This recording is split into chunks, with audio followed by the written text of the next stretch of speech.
What's up, everybody, and welcome to the Stand Up Guys Podcast, episode 170.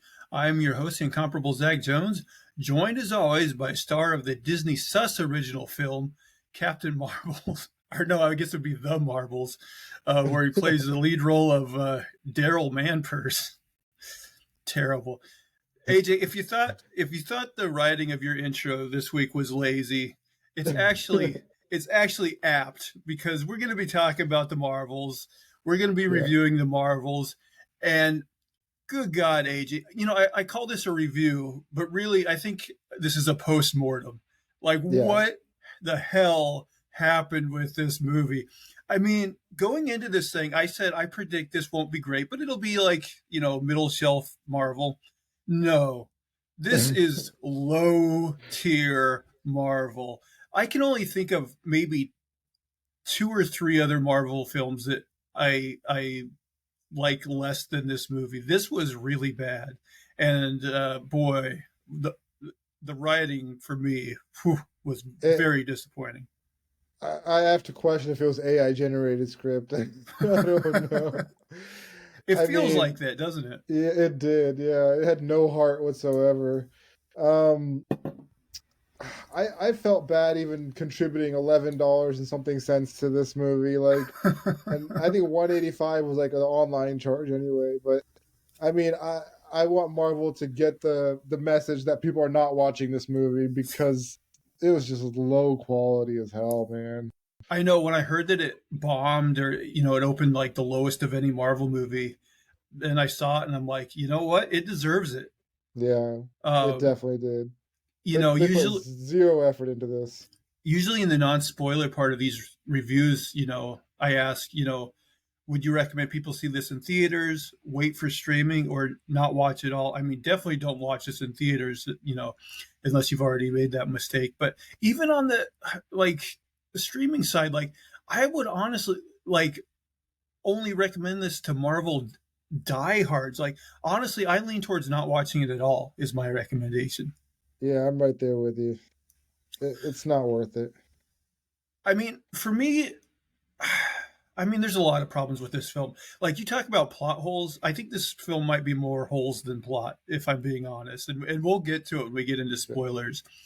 But there was just an undercurrent of silliness that pervaded this whole movie that kind of undercut everything for me. Where I'm Yeah, like, I can't even take this as a serious movie. It never lets me. yeah. I mean, there's a point where like people on a planet are like wiped out, and like there's no mourning it. There's no nothing. It's just On to the okay. next On to silly the next. scene. Yeah, Yeah. exactly. Oh my gosh. Man, we'll get into it in spoilers, but there's one part of this movie, and for now, I'll just say it involves singing. And it was so stupid. Yeah. It just, oh my Choices God. were made. Choices were made.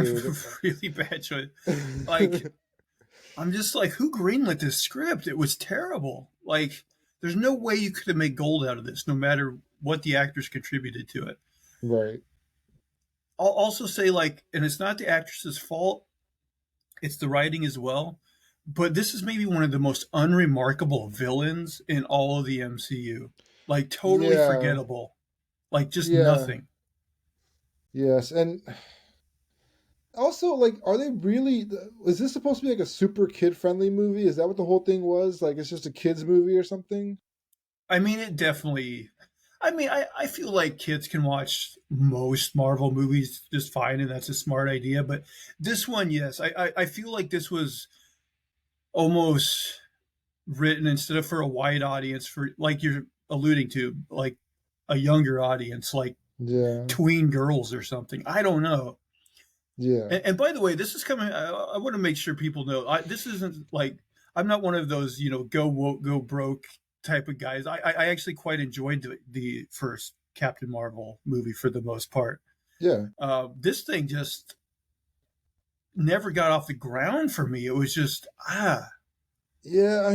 I look. I already saw enough of Captain or Miss Marvel's family in the show. You know, that's the right way to delve into them.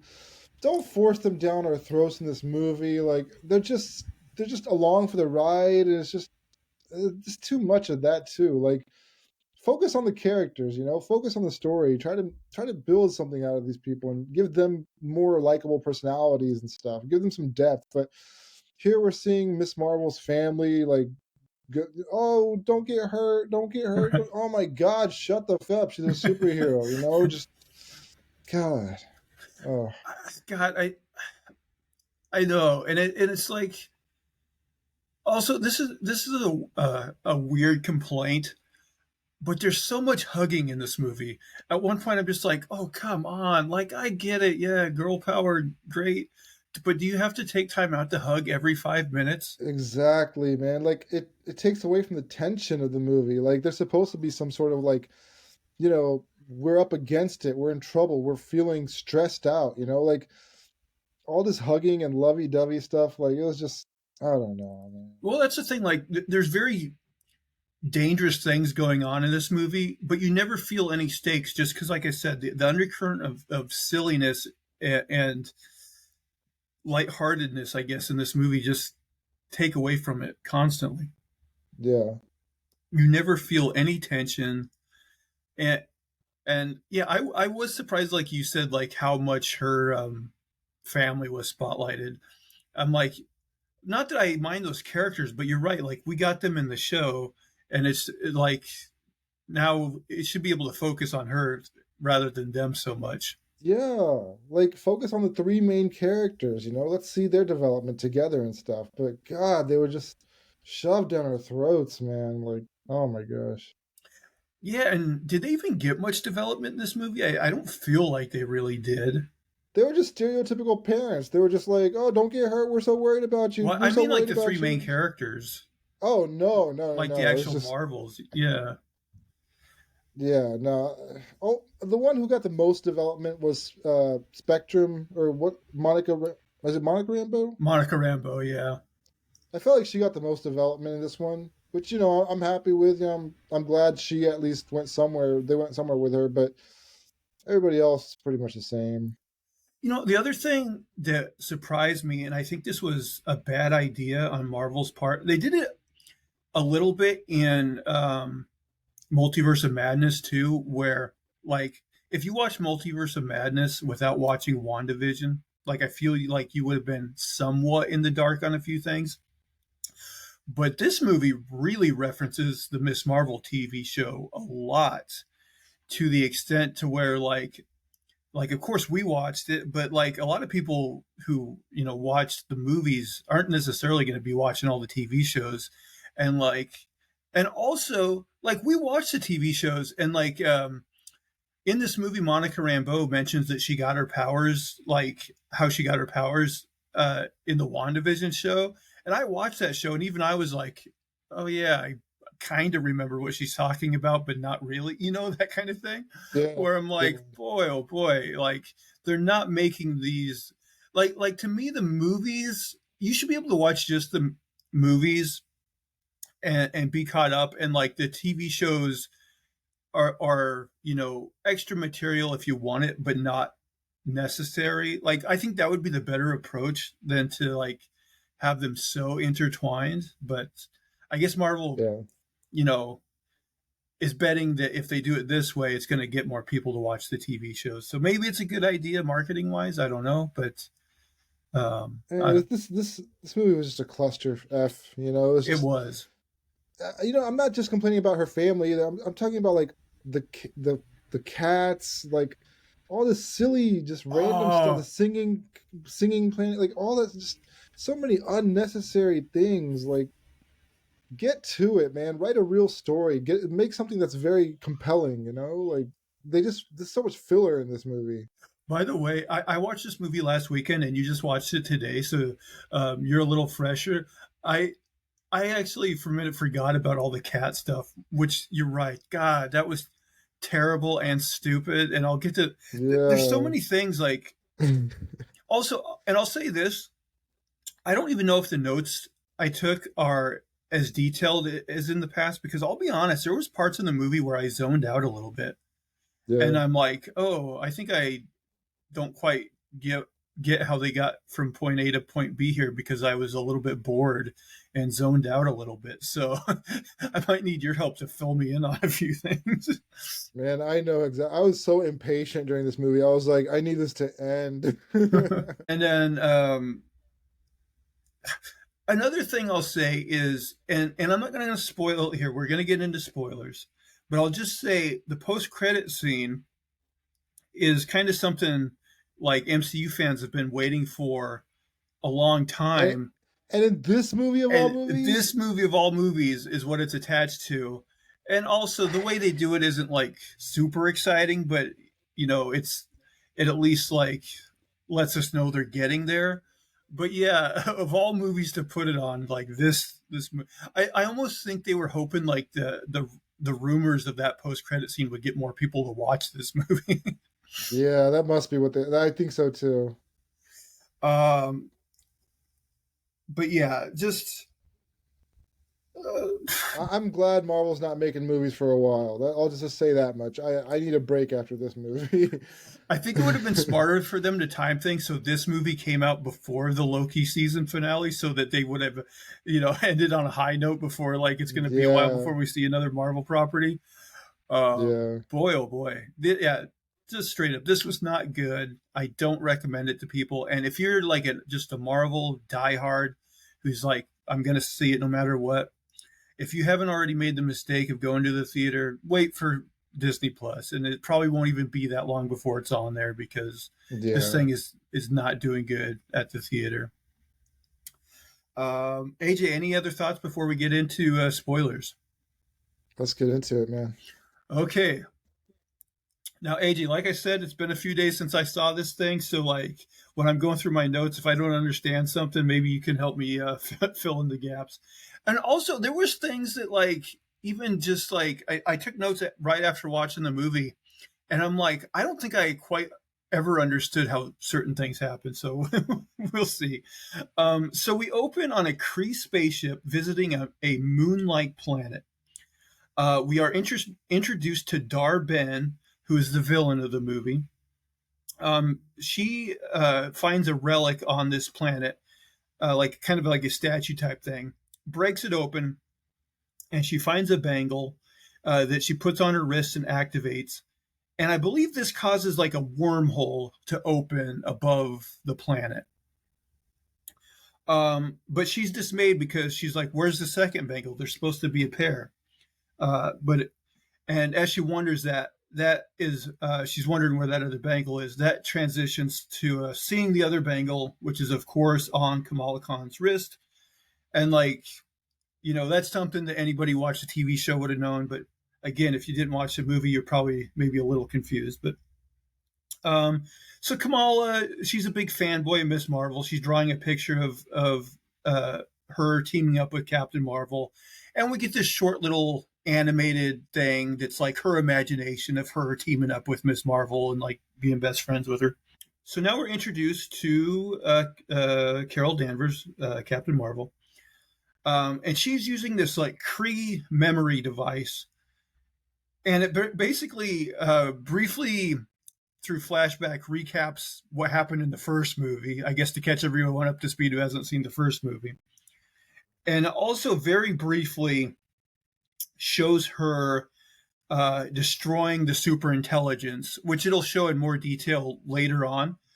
You know what though? This whole thing of her destroying the super intelligence, I'm like, I think I would have rather seen that movie. You know what I mean? Yeah, exactly. That seems way more impactful than anything. Like she went after the Kree, who are a powerful race of people, and she hit them head on. Like that's interesting. I mean, I believe the super intelligence is a like, a much more major character in the comics. And so Oh for them yeah, to just like briefly be like, "Oh yeah, it was a thing, but she killed it." You know what I mean? right, right. You would think it'd be like an all-out war. Like I she feel just like walks right in. it's like that episode of Seinfeld where she's like, yada yada yada over the best part. You know what Yeah. I mean? Anyway, she gets a call from Nick Fury. He asked her to investigate a disruption. I guess the disruption that was caused by Dar Ben with that wormhole opening, because apparently, like she's in the right sector to be close to it or whatever. So now we're introduced to Monica Rambeau. She's working for Fury on his space station. I guess his space station is it Sword or Shield or what is it? I think it's Sword. Okay, it's like the outpost that monitors for like alien activity. Now, is that space station, is that like in Earth's atmosphere? Like Yeah, I believe orbiting so. Earth? Okay. Yeah. So Monica Rambeau, yeah, she's working for Fury. She's out in her spacesuit, and she's investigating the jump point. So this is something that confused me because these jump points, to my knowledge, they were never introduced in a prior MCU movie, were they? Yeah, I don't know what they are exactly. Like, Well, I think they're yeah. basically wormholes that can like travel to like, far distances. But I'm like, these seem like, But I mean, the Guardians of the Galaxy use those too, right? Jump points, like, right? oh Didn't they? yeah, they can jump, can't they? So maybe they've been Yeah. introduced. I was just a little confused because they started talking about these, and I'm like, are these things we should have a lot of like prior knowledge of? But I found this weird. Is like, okay, so the one Darben opened up like in space, like presumably really long ways away from where Fury is, somehow had an effect on the jump point uh, around Earth. Like, I was just like, how did that happen? It didn't make sense to me. Oh, yeah, they don't get into that. So Fury has both Monica and Carol on comms, and like they briefly hear one another. But Monica's like, "Oh, I don't want to talk to Carol right now. I feel weird about it." Or this is another thing in this movie that I'm like, really? Was this a big deal? This whole thing between these two and how she's all upset with Carol because she left and she never came back. And I'm just like, you knew her for like a day. I'm like, you know what I mean? As a kid, you knew her for like Well, a day. there was so much manufactured drama in this one. Let me plug in my. But yeah, there were so many times where I was like, this does not need to be a big No, thing. like the first Captain Marvel movie, like I swear they knew each other. Like she knew Monica when she was a child for like maybe a day or two. I don't know, not very long. And so for them to have this whole drama about, oh, you left and you never came back, it was just silly to me. Yeah, it seemed kind of forced. So Carol noticed she goes to this planet and she puts her cat, the Flurkin, what's it called, Goose, like her cat. She Yeah, puts him Goose. on Yeah. her shoulder and flies out into space, and I'm like, why? Why wouldn't she just leave him on the spaceship? Like, I guess to use him as an enemy or to help her. I don't know. So she goes to this planet, and she notices an energy coming from the wormhole that was left behind. And so she starts like absorbing it or whatever with her Marvel powers. At the same time, Monica Rambeau, she's like touching the jump point around Earth. And also at the same time, Kamala's bangle starts to glow. And this causes them all to swap places. Um, okay, so this is something that's going to happen all throughout this movie. And for me, it's inconsistent as hell because later Yeah, on we find out that supposedly it only switches them if they are using their powers at the exact same time. But I swear to God, AJ, I noticed moments in the film where they would have been using their powers at the same time and did not swap. yeah, exactly. And also, Dar Ben had a bangle. Why wasn't she switching with any of them? A good question, AJ. Apparently, hers is completely cut off from that. Um, yeah, and also it's just like they never explain like why it would even affect that jump point around Earth that Monica's touching. None of it really makes sense. Um, No. So Carol crashes into Kamala's room, which actually was the post-credit, like, or at end of season, like, stinger for the Miss Marvel television show. Yeah. Monica gets transported to the moon planet and is surrounded by Kree bad guys. And Kamala goes inside Monica's spaceship or spacesuit, and we saw this in the trailer. She like goes up against the window of the spaceport, and she sees Nick Fury, and so she ends up going on that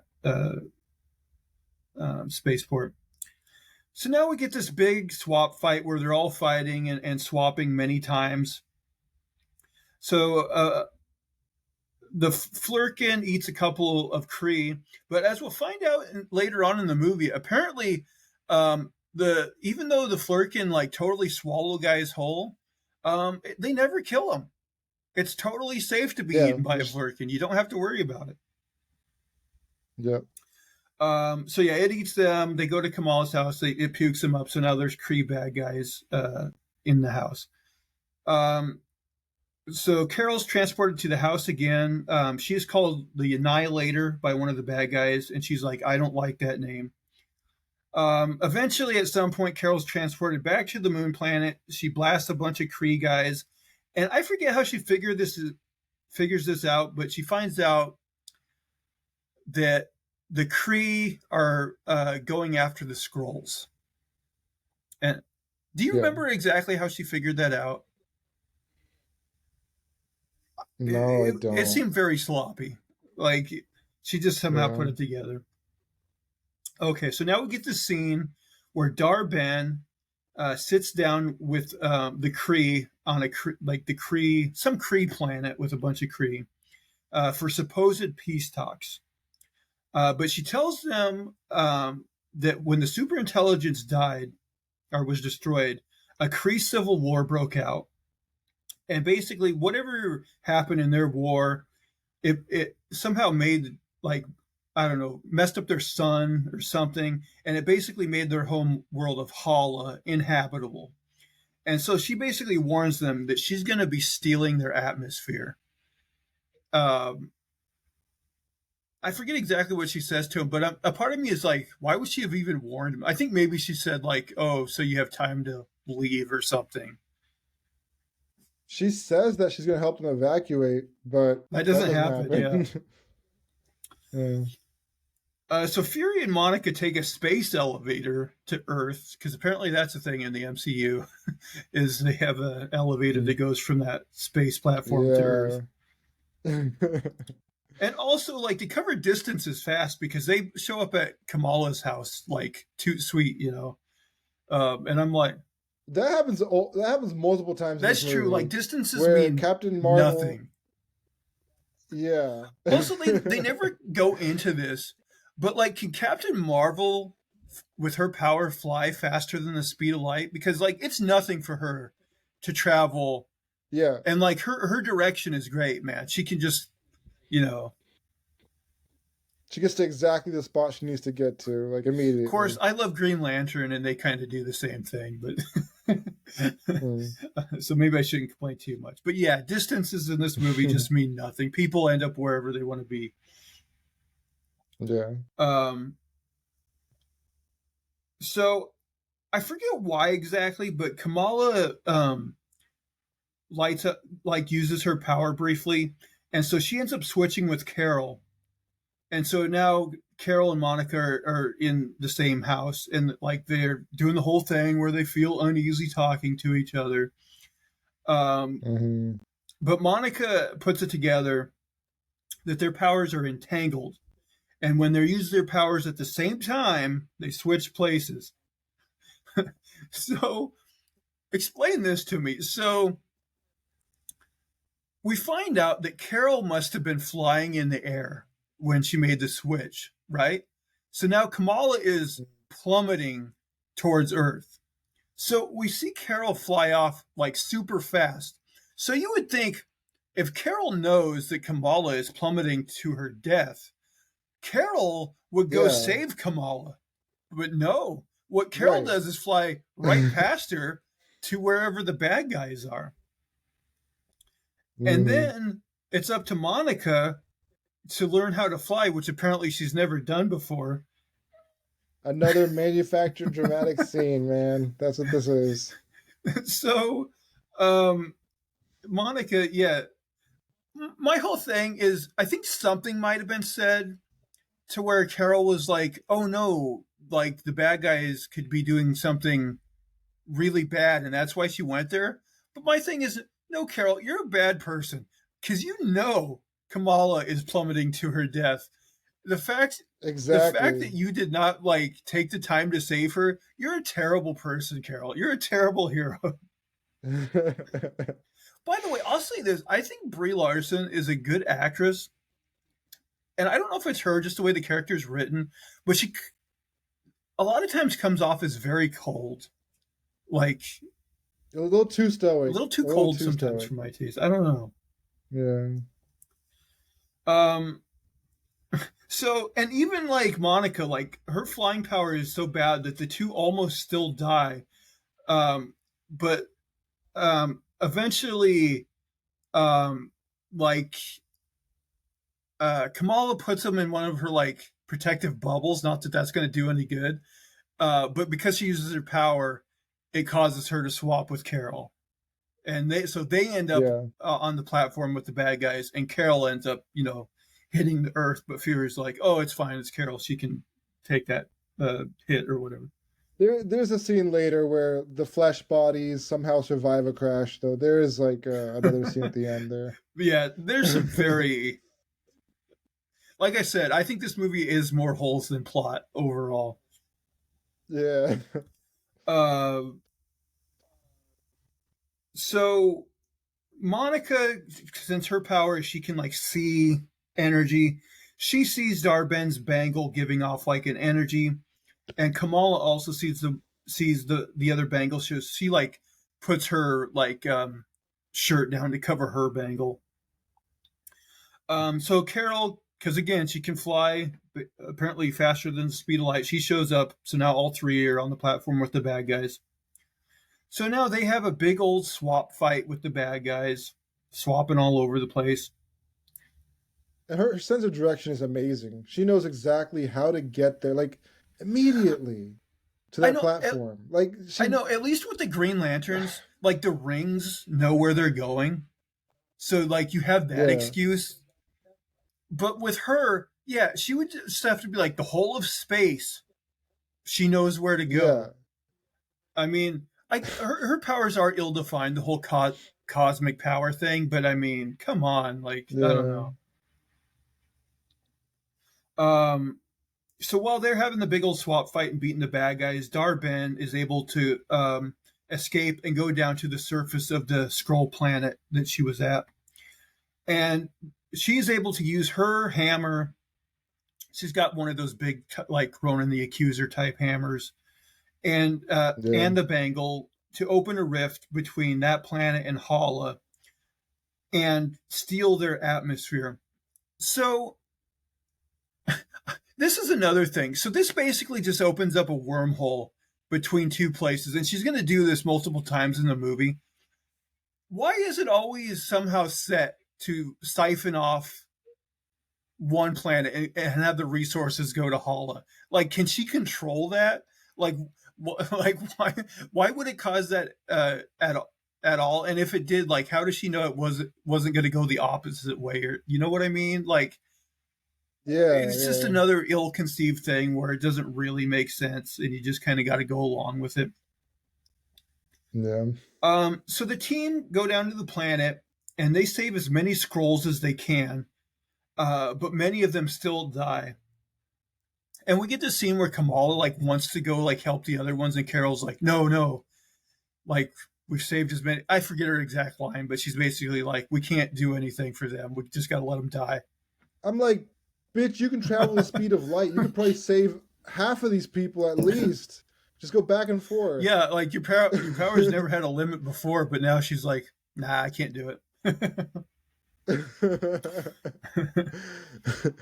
So back on Carol's ship, she calls in Valkyrie, or Valkyrie shows up, and I don't think they spell this out in great detail, but I think basically she's agreeing to take the surviving Skrull refugees to New Asgard. Mm-hmm. Which,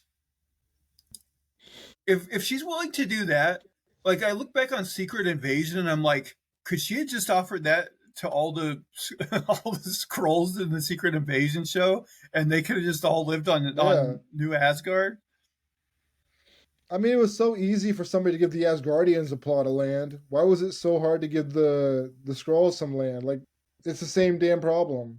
The Asgardians lost their home and they needed a new place to go too. Although, as we already pointed out when we were watching Secret Invasion, the Skrulls apparently like the cold, so like they could have Antarctica, they could have Siberia, they could have like Yeah, northern Canada. Like there's so many places they could have, but exactly. Yeah. um.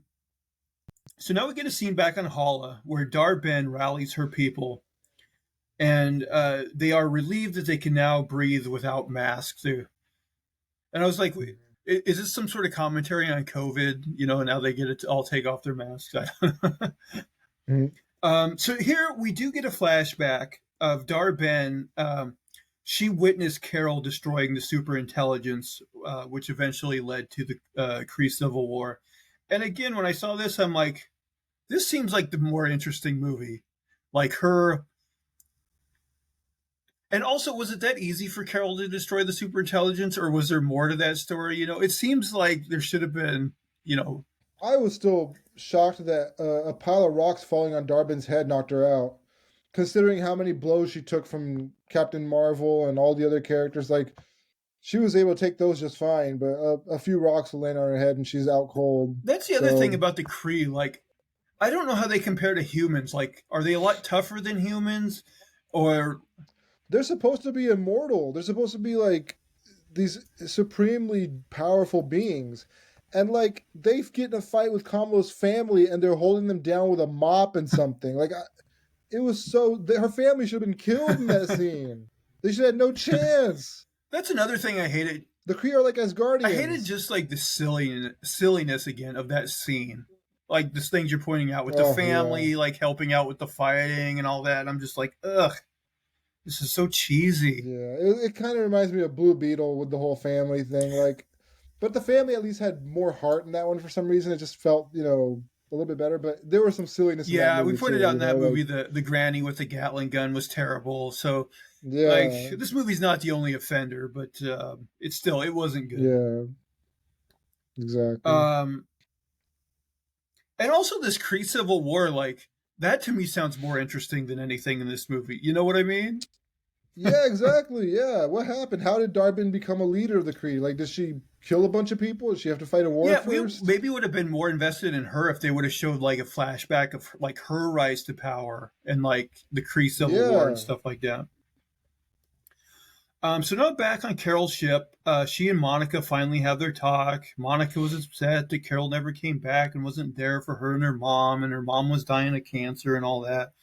But eventually, um, Kamala comes into the room and they have a big old hug, which they're going to hug a lot in this movie. Oh Oh, yeah. and Kamala names their team the Marvels, and of course, like they're like the others are like, this isn't a team. We don't have a name, whatever.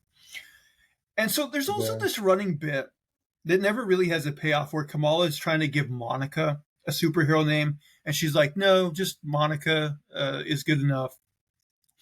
And like throughout the movie, like Kamala keeps like suggesting like superhero names for her, and like I'm thinking like okay, eventually in the movie she's gonna say call her either Spectrum or Photon, and she's gonna go, oh, you know what, that is actually is a cool name, you sold me, or something like that. But we never get that. Yeah. I thought, No. She does mention Spectrum as part of the yeah, name, but it's not the yeah, I name, thought she did say Yeah. like something Spectrum, so there was a reference to it. Yeah. But no, she never ends up Mhm. with a superhero name. um So Kamala mentions that when they're on the bad guys' ship, she saw a star chart, but she can't remember like what the destination on it was. So Carol puts those Kree memory devices on all of them, and this apparently gives them like shared vision, or maybe it's because their powers are entwined that they're seeing each other's memories or whatever. Um, but anyway, because of that, they are able to see that star chart and like see the destination on it. But Monica gets upset because she, through Carol's memories, has to relive that, like the death of her mother. And again, afterwards, they all hug it out. I wrote they have an unnecessary training montage to the song "Intergalactic" by the Beastie Boys, uh, which again, it's just Yeah. like the whole swapping thing. Like we get it, they swap. I mean, did that even really come up later in the fights? Like, where they were swapping and they were like really good at it or anything? Like, I mean, they swap a lot, but like I don't even know how much of it is on purpose and how much is it just is on accident and it works out. You know what I mean? yeah, But like the whole thing of them like doing like the double dutch like jump rope, and I'm like, why would they ever do this? You know what I mean? It yeah. was just a nonsense. So they determined that Darben is probably going to go after water next, and they're like, um, oh, and I guess this planet was probably on the star chart, but they're like, oh, this planet is like 98% water. They'll probably be going after that one. But okay, which is fine, I guess. But we'll find out later in this movie that they're also going after Earth, and Earth is like 75% water, or whatever it is, you know. So it's like they could have Yeah, just easily have done a 1-2 and stole Earth's water and sunlight. You know what I mean? exactly. If she really wanted to hurt her that badly, she could have just gone after her home planet pretty tough like that. So yeah, they're gonna go to this water planet, but Carol like she doesn't say what exactly, but she like implies that she has some sort of mysterious past with this planet. Okay. Yeah. So they go to this planet, and God, AJ, I hated this. I hated this so much. It's so Yeah. stupid. They Yeah. go to this planet, and we find out that okay, first of all, Carol is a princess there. Uh, there was some weird thing where to help this prince, she had to marry him. But Who is this for? Who is this whole planet for? Like, what is there a people on this planet that in any way relate to this planet? Like, I don't know. so Liberal arts majors? I don't know. Theater well, the majors? thing is, okay, so the stupid thing here is we find out that the people on this planet communicate each other through singing. Singing in Yeah. English, no less. And here's Yeah. the thing, like, again, with Green Lantern, the rings have a universal translator in them where when people talk, it Hmm. instantaneously makes the other lanterns know what they're saying. It interprets it automatically. So it makes sense in that universe. Hmm. And I know there's other like sci-fi properties that have universal translators, but my thing, I know Miss Marvel did have a universal translator in the first oh, movie. like in Captain Captain Marvel did. Marvel. Captain Marvel did. But they don't mention the other two characters having them or there's any technology on Earth that could replicate that. There's no sign of that. I mean, So they do put in like I don't know. earbuds before this so that they can communicate with each other. So, but my thing is like they should have made it crystal clear. Like Carol should have been like, "Oh, my universal translator will carry over to you guys so you can understand." Then I would Yeah. have been like, "Okay, they covered themselves." But like these, Just show a scene. Just show a scene where they mention something right? about that. But here, I'm like, the aliens are singing in English for some reason. That's the other thing is Yeah. like, you got to give me that line about the universal translator, or I'm like, why are these aliens singing in English? Hmm. So Carol meets with the prince and warns him of the coming danger. Um, God, I hated this line so much too. So she starts first. She like sings the problem to the prince, right, in the whole room. But then she just like talks to the prince normally. And so Kamala and Monica are like, wait, he can understand you? And she's like, oh, yeah, he's bilingual. I'm like, oh, screw you, movie. This is so dumb. I hated that. Oh, he Yeah. can understand both Yeah. singing and normal speak. He's bilingual. God, it's so stupid. I hated it. Mm. um. Okay, so the prince gives them all new spiffy costumes for some reason. Like, I don't know why Yeah. exactly. And also, like, we saw, like, apparently Captain Marvel has the power to change her outfit on command because she does that. She, Mhm. like, before she dances with him, she turns herself into, like, a Disney princess. Like, and I'm like, so why did he have to give her a special suit? It seems like she could just, like, conjure her own suit. Exactly. Yeah, what was she asking for? And part of the suit that he gives Kamala comes with like this scarf that she can like fight people with that like magically like wraps around him and trips him and stuff. And I'm like, well, Yeah. this is stupid too, but okay. So the bad guys show up, and I just wrote there's another huge swap fight where they're all swapping around, and they're all trying to stop Dar-Ben from opening another wormhole. But eventually they fail, and the planet's water ends up being transported to Hala. By the way, um, like there's never like in the epilogue of this movie, there's never a part where they're like, oh, and they gave some water back to this planet, or like whatever, or like fix this situation. Or I don't know. Can we assume that they didn't steal all the water? They only stole some of the water. I don't know. Because we Yeah, I mean, like, this planet dies without the water. Like, they. Is that another genocide that we've I seen in mean, this movie? here's because we do get a scene where we see like the empty seabeds on Hala, and we see like the water like pouring in. So I'm like, Yeah. no matter what happens, like that planet is like either they lost all their water or they lost a large percent of it, which I would imagine would cause big problems for them no matter what. And we never see that like in any sort of wrap up. We never see that fixed. You know what I mean? Um, So, okay, AJ, you might be able to help me with this actually, because this is one of those spots in the movie where I zoned out a little. Eventually, Kamala, Monica, and I guess Carol end up on their spaceship, and they end up traveling through a bunch of wormholes, and they land in a field. But for the life of me, I couldn't remember what happened that made them go through all the wormholes. I just saw the movie and I couldn't Yeah, tell you either. it was Oh just a no. bunch of nonsense action. I just when you get action overload and you just kind of zone out. That's what happened to me in this scene. Yeah, it was meaningless action. It just didn't go anywhere either. It didn't lead up to Yeah, and I wasn't anything. invested at It all. never Yeah. really. Yeah. So yeah, they end up in this field. So this is where Carol tells the other girls what she did about destroying the superintelligence, and how she caused the Kree Civil War, which in turn caused their sun to burn out and is causing Hala to die. Which my thing is,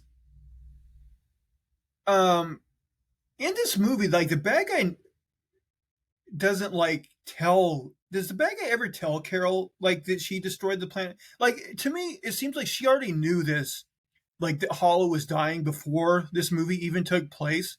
So like, I mean, like, how much is a hero is she that she hasn't been working to try to save them to begin with? You know what I mean?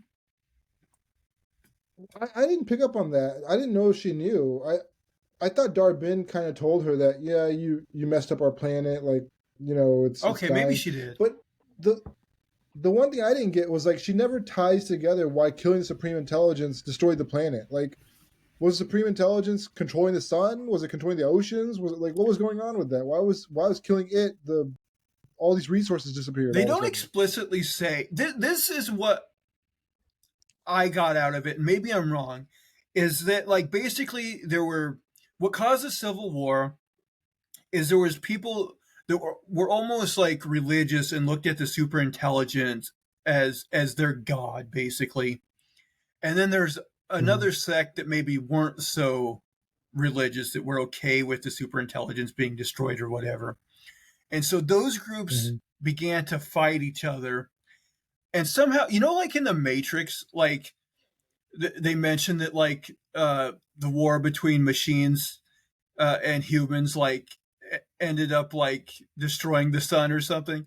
Like somehow, like that's what I got out of it. That like they were like maybe throwing like nukes at each other or something, and this caused like the sun to get messed up, and in turn like the oceans to evaporate. I don't know. Again, they never explicitly say it. I'm just kind of guessing, and like that's what I'm saying. Like this Kree Right. Civil War sounds like the more interesting movie than a lot more interesting than this. But yeah, they Yeah, just for kind of sure. skip over that, and you're like, well, how did that happen exactly? I thought the same thing. I was like, I would like to have known what led up to this. Um, not surprisingly, they all hug again, and then Carol puts it together that the bad guy, Darben, is going after places that are important to her. So like she cared about the scrolls, they went after the scrolls. She cared about this prince and these singing people, they went after them. She cares about Earth. Oh, so they must be going after Earth's son. How does Darbin know all this about her? Like how is that common knowledge for the Kree to know? Oh, she hangs out with these people. She hangs out with those people. Like, Well, they view her as the annihilator, so I guess they're like, oh, we hate her so much, we're gonna, learn everything we can about her so we can eventually destroy her, maybe. I mean, I guess so. now I think I missed something here because like all of a sudden Fury's spaceship, space station, like goes up in flames. I guess the bad guys or Darben must have attacked that before she went after the sun. Is that what happened? I guess so. Again, I'm not I sure. zoned out. It's kind of helter Yeah, I skelter zoned out a movie. little Yeah, bit. it's just yeah, So we yeah. find out that they're, and this seemed like a stupid, like Titanic type of situation. We find out there are not enough life pods for everybody on the space station. Why didn't you make enough life pods for everybody on the space station? I think that something went wrong. Like some of them were malfunctioning or Oh, is something. I'm that what not happened? sure. Okay, that would make more sense. I think so. So one thing I skipped over earlier because it was stupid is um, two of the scientists aboard the space station found this weird looking egg thing, and they didn't know exactly what it was. Hmm.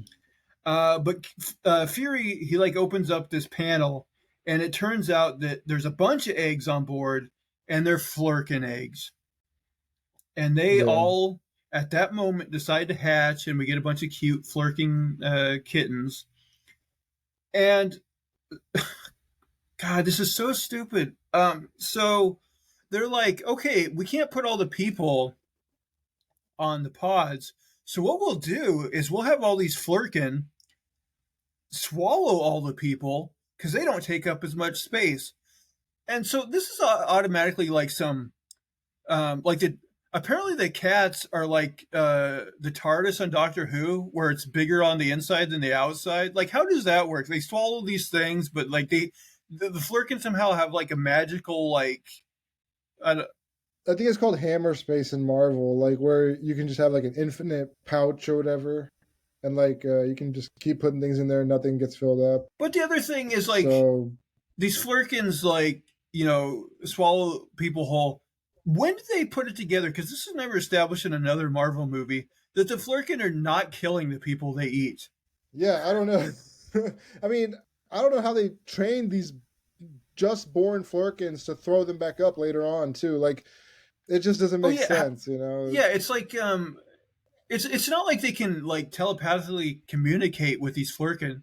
They just like know what they're gonna do. They're all on the same page. And also, I wrote Yeah, the cats somehow know to avoid the heroes and Kamala's family. They swallow everybody else but those right, characters, and it's like how, like unless you're actually right. controlling the Flurkin somehow, how are you doing this? And like you're not establishing this. You know what I mean? Like if you're going to do Hmm. something like this, it's just like with the like, universal translator thing we were talking about earlier. Give us a line that somehow at least tries to make sense of this because this is nonsense. Goes up to Earth complete. I wrote she shows up to Earth completely alone.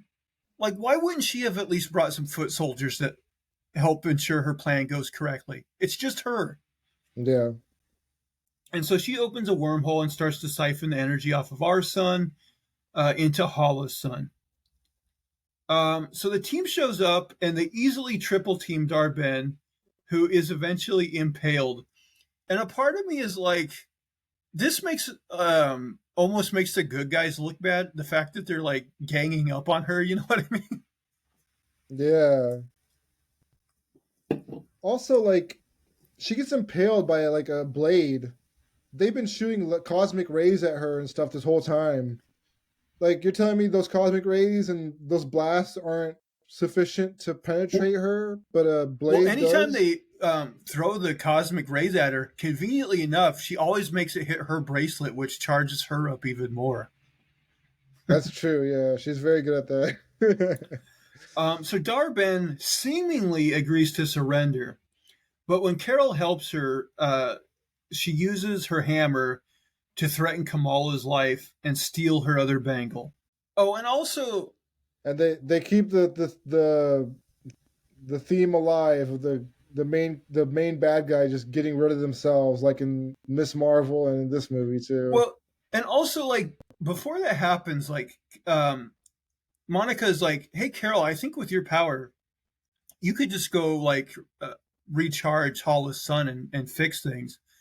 And it's like, it seems like for a moment that Dar-Ben is like open to that, and I'm part of me is like, I know she hates Carol, but like for the benefit of her people, like, why not like maybe like see if she can, you know what I mean? Exactly. Her whole thing is she was gonna sacrifice herself to save her planet anyway, and now she like everything she wants is on a Yeah, platter. They're gonna like help you Carol's save your offering to planet. possibly sacrifice herself to fix Hala, and she's like, Yeah. "No, I'm just gonna kill my." It didn't make any sense. But also, okay, so she gets the other bangle and she flies out to the wormhole. But I'm like, what was? And we find out. So Carol tries to stop her, but she ends up clanging the bands together, and it instantly kills her and like opens this other rift in space.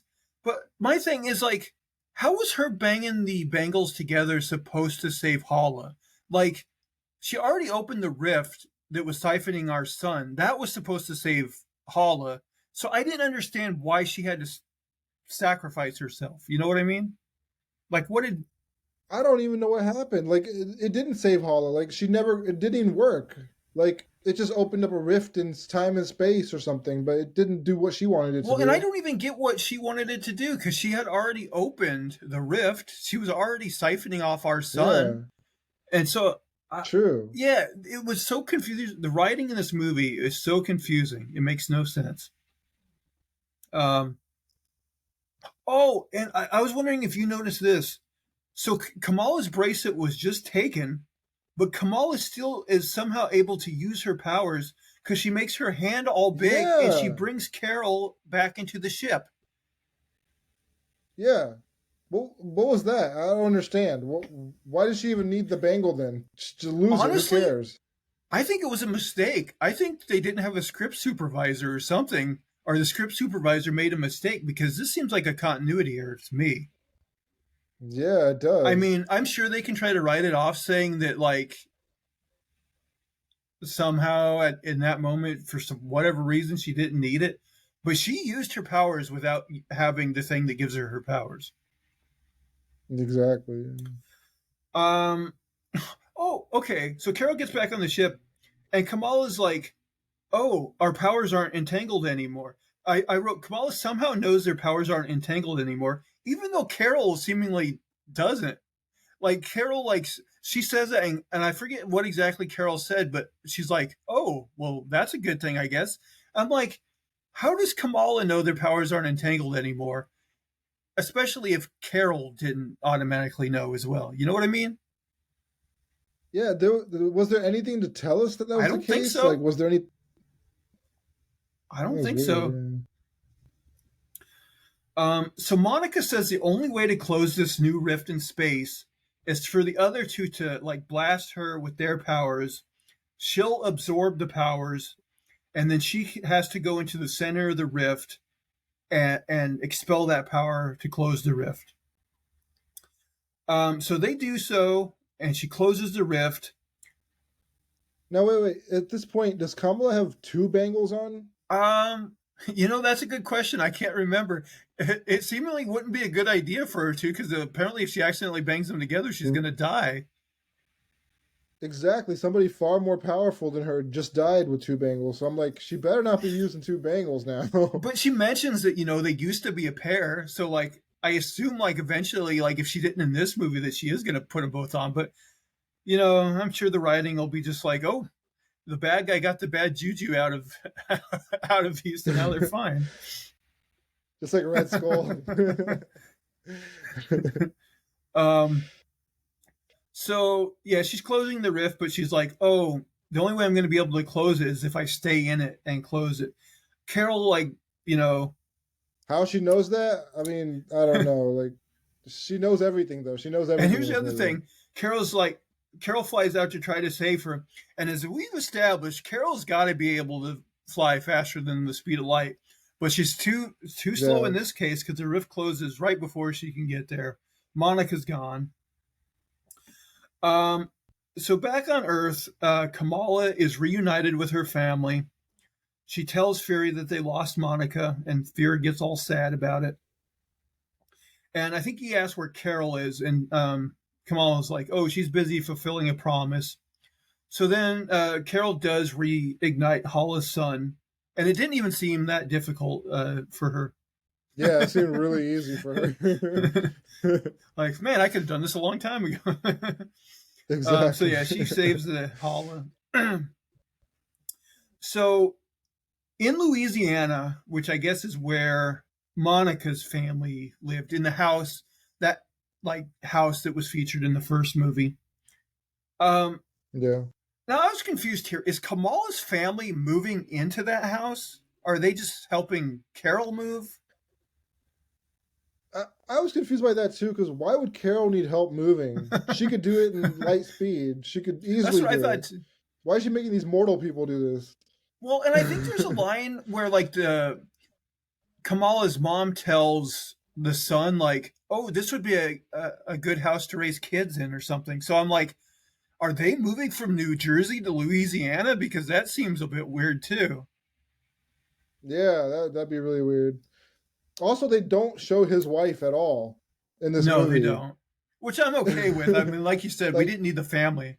There's enough. Yeah, we didn't need the family. But I'm just like, if you're going to show the family, he's married. Like, there's no sign of a wife. So Kamala sees, like, the little biplane in the yard. So Carol shows her the airplane. And Kamala's like, oh, we're just looking after it until Monica gets back. And like Carol's like, yep, just until Monica comes back. So then I believe the last scene of this movie is Kamala meets Kate Bishop at Kate Bishop's apartment. And she wants to start a team of young heroes with her. And she mentions Ant-Man's daughter, Cassie Lang. So it seems like they're setting up either like a Young Avengers or Champions type team. This whole movie relied on these last two. They were trying to make this movie out of these last two scenes, out of this and the post-credit scene. My thing is, we speculated for a while that, the first like round of Marvel TV shows had like Young Avengers type characters in them. So it did seem like they were setting this up. But honestly, now I'm like, I don't know if I want to see that show / movie. Like, I just feel like it's going to... If this is the writing we're going to get, like kiddo writing, like very immature... That's the thing. I think it's going to be very like this movie, written for teenagers. And I just don't know how much... You could make it... They could make it for everybody, but that's not what this movie was. That's not what... I don't know. That's not what I'm expecting. Yeah, I'm very dubious of that show. And then we get a mid-credit stinger where Monica wakes up in an alternate universe next to an alternate version of her mom, who in this world is a superhero. And, at first she's like all excited to see her mom before she realizes, oh, it's not my real mom, And I think, does her mom in this universe say her superhero name is like Binary or something? I think that's, yeah, somebody Okay. calls her that. But the big thing is her doctor here is Beast from the X-Men, played by Kelsey Grammer, which I'm like, Mm-hmm. okay, you're going to reference the Beast from the X-Men movie that everybody hated. That seemed like a weird choice to me. Like, um, I would have rather they just like, a new Yeah. Beast. But at the same time, with the multiverse, like when they eventually do have the X-Men, like I don't even know if they'll stick with this version of Beast. They might do another version of Beast. I have no idea. But yeah, this is where they introduce at least the concept of the X-Men into the MCU, which is a big deal. But it's tacked onto this, POS movie. What a small multiverse that her mom is the first person she sees in a new universe. Like that's wow. What are the Yes, chances of very that her convenient. mom is, and I mean, she was left for dead in what looked like a hellscape. The X-Men showed up there. Like it looked like there was a planet on fire, and it looked like it was a dead universe or something. And then all of a sudden, she's on a ship with the X-Men. It's Oh, kind is of that true? weird. I honestly I couldn't even remember what that rift in space looked like. It looked like It looked. It did not look like that was a livable planet. Like, I don't know. That didn't seem. It didn't seem like there was any sign of life or anything. Anything good. I was expecting like Dormammu to pop up or something. I don't know, but yeah, so that we'll was probably find weird. out that universe is dying too or something, and they'll eventually have to go to a different one. Maybe. So like I don't even know how. It's almost like they're just saying like we know the X-Men exist. We know you want to see them at some point. Trust us, you're going to see them at some point.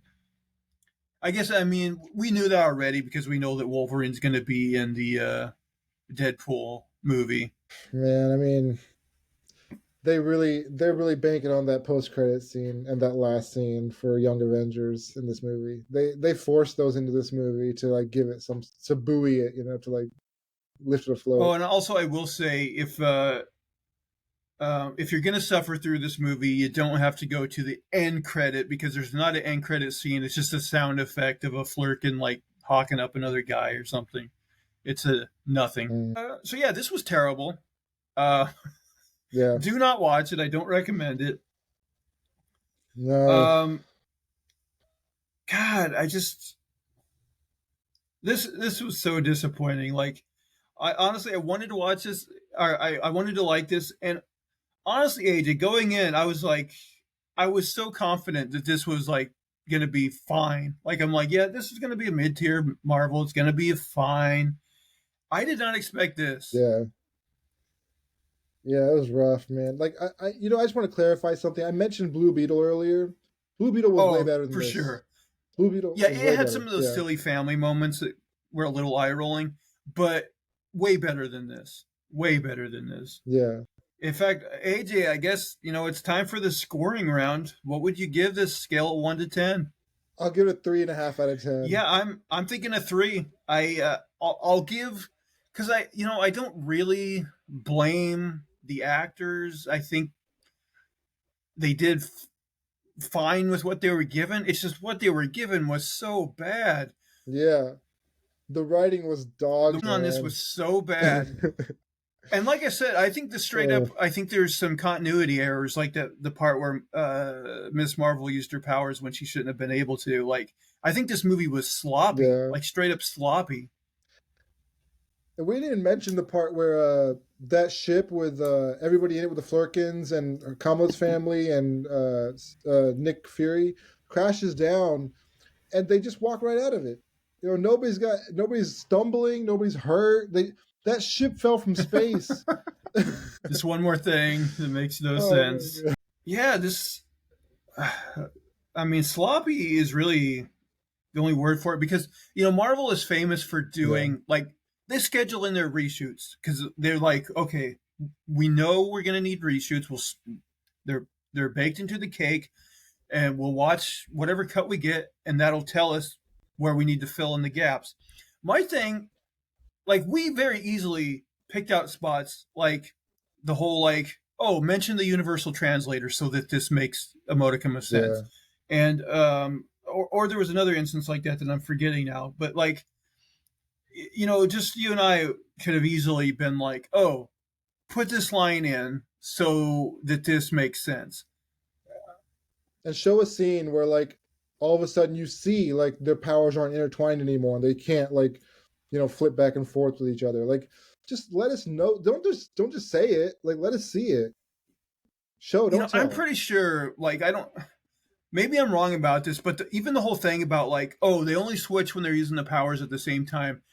Like, I'm pretty sure there was a scene at some point in, like, the action on the water planet where, like, Miss Marvel is using her powers to, like, fly outside of the ship. And then, like, I think Miss Marvel, like, lights up her bangle and does something and they don't switch. And I'm like, well, is Miss Marvel not considered using her power when she's flying just when she's shooting her cosmic rays? You know what I mean? I think if you Yeah. like, I don't know, you ever watch that YouTube channel CinemaSins that's like everything wrong with this movie Yeah. in so many minutes? I would actually be interested to see the one on this movie because I think it's going to be like an hour Oh long. yeah. And I think There's got to be a world if you record. go over this movie in detail and just point out every time they didn't swap when they should have swapped, I think that there's Yeah. going to be like 500 sins just for that. I mean, Yeah. I agree. this movie's so inconsistent, so sloppy, so disappointing. I don't know what to say other than just it. I'm glad that Marvel apparently is like taking a step back with the TV shows, and now I'm wondering, like, boy, I hope they're maybe reevaluating the movies now too because this was not good. I don't know what happened at Marvel. Like I feel like I want to blame the Disney execs because they've come out with some stupid stuff lately. They've said some stupid things lately, and I want to believe that they've had too much involvement because I don't want to blame Marvel. They've done such a good job. They've been so painstakingly careful up until Phase 4, and